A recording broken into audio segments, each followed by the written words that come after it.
The first maybe question they ask you in school is, what is your religion?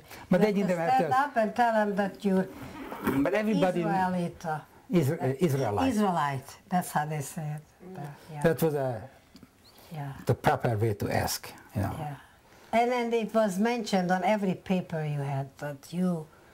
But everybody knew it. It's a small neighborhood, you know, everybody knows who is who, what is what, you know, so you don't have to introduce yourself. But you always remind that somewhere.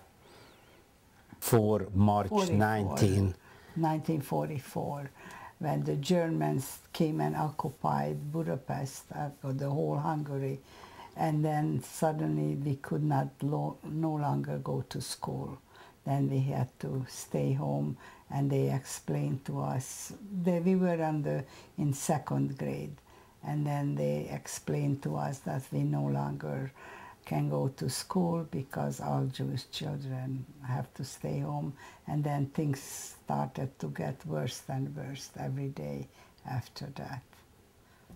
The radio, everybody had a radio, and the radio announced the Germans occupied Budapest. I remember, like I'm sitting here now, my grandmother's first reaction was, Shema Yisrael, the Jews are finished. And from then on, there was very, very strict laws and, how can I say, restrictions against the Jews. Like Eva said, we couldn't go to school, but we as children didn't really realize what's going on, because our mind was not seriously set on that. We heard conversations here and there, but we really didn't know what that means, the Germans are here. But one of the first restrictions was from the Germans that we had to give up our radios. No Jew, that was one of the law. Yes. No Jews can own a radio. We had to take it in and turn it in. So after that, we didn't even know when the next air raid coming, because that was also announced through the radio, and we didn't have a radio after that. So many hours a day we could not go. Actually, only 4 hours we could go on a street. In the morning 2 hours, and in the afternoon 2 hours. And what the news, what we knew is what is gathered from the people who my parents meet on the street, other Jewish people. Or the neighbors. Or the neighbors.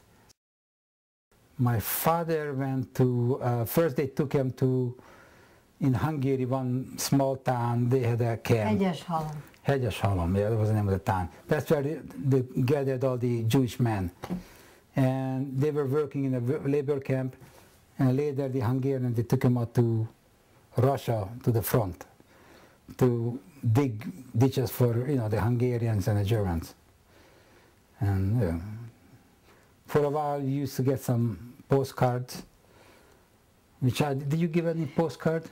I have all the postcards. I have about... I have a few too. You have a few too? I have about 15, 20 home, and the letters. Letters from what my father wrote from the labor camp, on, you know, for a while. Letters. I don't know exactly what they did, but they were locked in. They were not supposed to come home. Now, some were taken to Russia. My father wasn't. I believe he stayed in Hungary till the war was over, and then he was taken to Austria, Klagenfurt, yes, to do his work there. And he was very fortunate that he was able to come home.